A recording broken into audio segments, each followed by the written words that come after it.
అవకాశం ఇచ్చినందుకు ధన్యవాదాలు అధ్యక్ష. అధ్యక్ష గౌరవ సభ్యులు చెప్పిన అంశాన్ని నోట్ చేసుకోవడం జరిగింది. కూనమనేని సాంబశివరావు.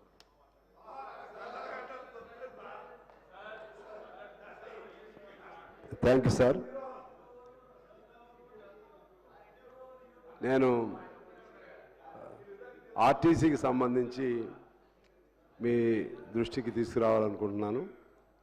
ఆర్టీసీ అనేది మన ప్రభుత్వ రంగ సంస్థ. కొన్ని లక్షల కోట్ల మందికి ఇది రవాణా సాధనం. దాన్ని మనం బ్రతికించుకోవాల్సినటువంటి అవసరం ఉంది. దాని కింద ఆర్టీసీ కింద లక్షల కోట్ల విలువైన సంపద ఉంది అధ్యక్ష. అన్ని నగరాల్లో, నగర కేంద్రాల్లో, సెంటర్స్లో ఆస్తులు ఉన్నాయి. దాన్ని ఎలా బ్రతికించుకోవాలనేది ప్రభుత్వం సీరియస్గా ఆలోచన చేయాలి.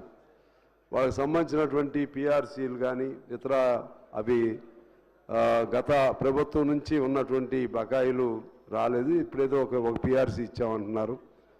అదేవిధంగా విలీనం చేస్తామని అప్పుడు హామీ ఇచ్చారు. విలీనం జరగట్లేదు. ముఖ్యంగా వాళ్ళకి సంఘాలు లేవు అధ్యక్ష. కార్మిక సంఘం లేకుండా ఏది కూడా నడవదు.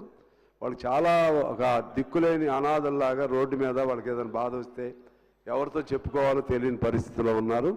అందువల్ల మీ ద్వారా నేను ప్రభుత్వాన్ని కోరుతున్నాను. అంత గొప్ప సంస్థ, అందులో ఇవాళ మహాలక్ష్మి స్కీమ్ కింద లక్షలాది మంది మహిళలను కూడా చేరవేసేటువంటి సంస్థ. అది ఎట్టి పరిస్థితుల్లో ప్రైవేట్ వాళ్ళకు పోవద్దు. అదేవిధంగా ఆర్టీసీ కింద ఉన్నటువంటి ఆ ఇబ్బందులన్నీ వాళ్ళు సమ్మె నోటీసు కూడా ఇచ్చారు అధ్యక్ష.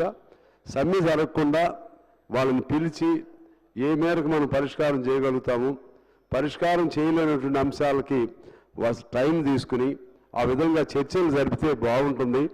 సమ్మె వరకు వెళ్లకుండా ఉండాలి. ముఖ్యంగా యూనియన్ లాంటి అవకాశం కల్పించాలని మీ ద్వారా ప్రభుత్వాన్ని కోరుతున్నాను అధ్యక్ష. గౌరవ సాంబశివరావు గారు పెద్దలు చెప్పిన అంశాన్ని నోట్ చేసుకోవడం జరిగింది. సాయల్ శంకర్ గారు. Thank you sir. నా ఆదిలాబాద్ నియోజకవర్గానికి సంబంధించిన సమస్య సార్. ఆర్ఓబి అని కేంద్ర ప్రభుత్వం మంజూరు చేసింది. రాష్ట్ర ప్రభుత్వ వాటా ఇప్పటి వరకు కట్టని కారణంగా